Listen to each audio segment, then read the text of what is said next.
Right, so my first sort of question is what made us first put pen to paper? And in my case, I had a creative job already being a musician, so I did that for a number of years. Writing wasn't something I thought about. I was a big book reader and I really enjoyed that. But I didn't sort of think about setting pen to paper for ages and ages and ages.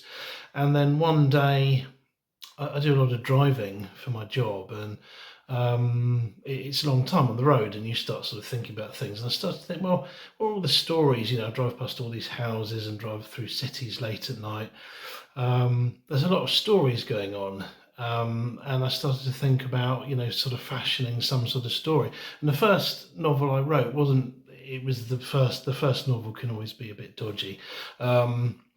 I tried to do a sort of fantasy novel because that's what I enjoyed as a kid, and I didn't have an idea what I was doing, and it wasn't really strong enough. And so I enjoyed the writing process, but unfortunately I got a really dreadful agent. It's so fun if I got an agent, but he was at that time, it's about 2006, there wasn't quite as much information about bad agents, so I got sort of suckered into that, and luckily got out of it before I was parted with money. But he wasn't, although he was an agent, he was charging writers and doing all sorts of stuff. The experience sort of then put me off writing. I thought, I don't want to do this. And I didn't write for a number of years, actually. Kind of put it to the back burner, carried on playing music. But there was sort of something there. I kind of started something, and I kind of knew at some point I'd probably get back to it.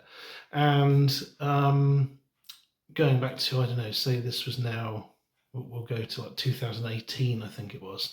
Our dog got very ill, and someone sort of had to be with her. So I kind of elected to stay downstairs with her at night. She didn't want to sort of settle or anything. She wasn't well. And while she was doing that, I would sort of sit on the sofa and doze. And I thought, well, I could be doing something here. And so I began to formulate my next book. And I just sort of started with basically writing a page every night. I thought, if I do a page, keep writing this book, at some point I'm going to have a novel. It might take a while, but it will come at some stage. And I kept doing it, and I kept doing it, and eventually I did. I turned out a novel, which I then, I'm a bit extreme sometimes. I kind of read it, and I thought, oh, this is sort of too much like the other bad one I wrote. So I then I basically deleted the whole thing. I sort of took the character. I knew I liked the characters, but I didn't like the story. So the whole thing went to the chopping board, and I started again with characters, and that formed the basis of the book that I then wrote, The Mirror Game, which is sort of like a dark sort of 1920s detective mystery. And when I was writing that, I kind of knew I was a lot happier when I started writing it, taking these characters and basically giving them, a problem to overcome, and it is, quite sort of seemingly insurmountable problem. And I realised that's what I missed the first time round when I was writing. The characters didn't have enough to sort of do. So in putting them sort of through the meat grinder, I thought, right, I've got a story now, and this story turned into a novel, which I'm still proud of. I really like it. I just sort of love writing it, and once you sort of start, as I'm sure Alan will tell you as well, and anyone else who writes, it's pretty hard to stop. You get the bug and you just keep going, and it's not always easy, but you just sort of end up sort of having to do it, and you just write when you can, and that was the story basically of how I started writing. And once you've kind of got one novel, if you can get through that first novel, I wouldn't suggest deleting it, but like I did, but you realise you can do it then. And once you've done that, it's kind of like a bit easier. You think, I can do it now, and you can write something else, and just putting words on the page really. So like I said, everyone has a different story, everyone has a different take on how it happens. It happens for various reasons for various people, and it's always a really interesting thing to start the ball rolling of what brought us, to start taking these characters in our heads and putting them on paper. And I very much look forward to Alan's take on this. I have a different story to Guy. Some of you may have seen my musical talent is rather on the low side. In fact, I remember in primary school being asked not to sing in the choir. I think I was the only person who was allowed to go and draw and do other stuff while everyone else sang. I used to love doing stories as a kid. I can't remember many of those ones, to be particularly honest. Well, they used to bore my mum with stories all the time, and I'd always have a pen and a piece of paper in my hand wherever we went anywhere. Obviously didn't have digital stuff then, so that was my fun, going into my own world.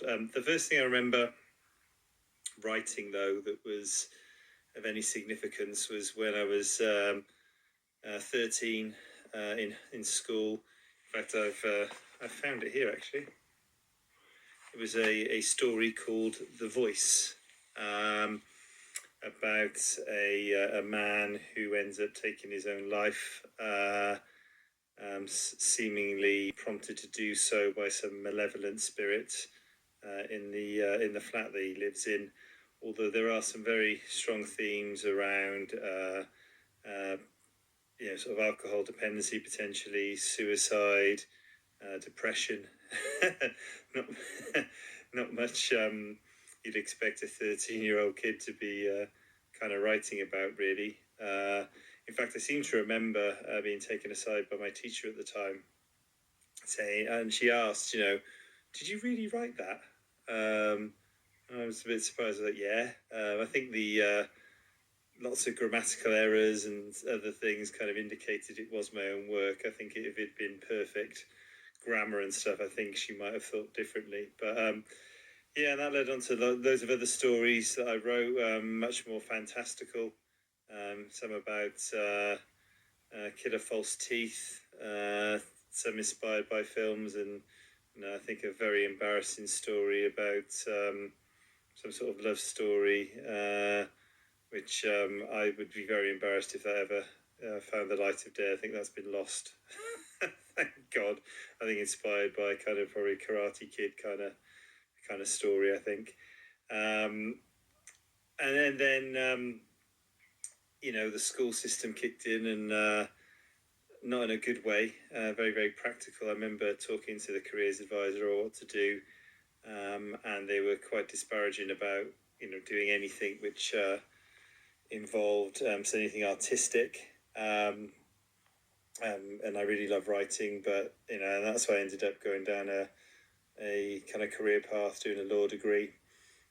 Which obviously, and then kind of dropped doing anything like this for ages and ages and ages. And then fast forward a number of years, working a job, not much to do with law, to be honest, but a job that required a lot of travel. I remember I was in a hotel room, and there was a pen and paper next to the bed, as you do have in those places. And I just picked up the pencil and started writing. What I started writing was actually about my experience of getting ill and having experiencing a full-on psychosis, which happened in 2000. I did start writing that, and I did try and carry on with it, but to be honest, it was too raw to write that. So I had to stop doing that, but I'd started writing then. I really wanted to carry on, so I carried on doing other things as well. And I think the most notable one, I guess the first actual published book I did was then a book called Shimmer, which kind of came out of we had two cats actually, both no longer with us. White Nose and Brown Nose, very imaginatively called. You can imagine why they were called that. And when White Nose passed away, I was inspired to write a poem called The Cat in the Moon.